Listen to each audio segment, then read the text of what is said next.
ഇങ്ങനെയൊക്കെ ആണെങ്കിൽ തന്നെ ഇപ്പോൾ ഈ ഇടക്കാലത്ത് നമുക്കിടയിൽ ഇങ്ങനെ പ്രചരിച്ച് നടക്കുന്ന ചില കാര്യങ്ങളുണ്ട്.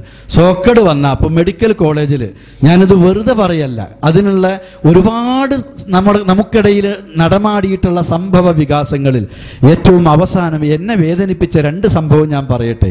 ഒന്ന്, മെഡിക്കൽ കോളേജിൽ ഒരു കുട്ടിയെ പാമ്പ് കടിച്ചിട്ട് കൊണ്ടുചെന്നു. ഈ കുട്ടി പറ്റ അവശനായിട്ടുണ്ട്. മെഡിക്കൽ കോളേജിലെ ഡോക്ടർ ചോദിച്ചു, എപ്പോഴാണ് പാമ്പ് കടിച്ചത്? 3 ദിവസം മുമ്പാ. എന്നിട്ട് ഇതുവരെ എവിടെയായിരുന്നു? ആരെങ്കിലും കാണിച്ചോ? ഇല്ല, കാണിച്ചിട്ടില്ല. പിന്നെന്തേ? അത് ഞങ്ങൾ എന്താ പറയൂ, അത് പറയൂ. അവസാനം അവർ പറഞ്ഞു, ഞങ്ങൾക്ക് മരുന്ന് ഉപയോഗിക്കുന്നതിന് മുമ്പ് റുഖിയ ശറയ്യ എന്നിട്ടൊരു പരിപാടി ഉണ്ട്, 3 ദിവസം ഞങ്ങളത് നടത്തി നോക്കി, എന്നിട്ട് സുഖമായില്ല, അതാണെന്ന്. അപ്പം നിങ്ങൾ സുന്നിയാളാണ്. ഞങ്ങൾ സുന്നിയാളൊന്നുമല്ല എന്ന്. ഈ ഡോക്ടർ പിന്നെ മുജാഹിദായ നമ്മുടെ സംഘടനാ പ്രവർത്തകനായ ഒരു ഡോക്ടറെ വിളിച്ചിട്ട് പറഞ്ഞു, നിന്റെ ആളുകൾ ചെത്തിപ്പെട്ടത് എവിടെയെന്ന് എനിക്കറിയോ? ഇങ്ങനൊരു സംഭവം ഉണ്ടായി എന്ന് പറഞ്ഞു. നിങ്ങൾ നോക്കണം.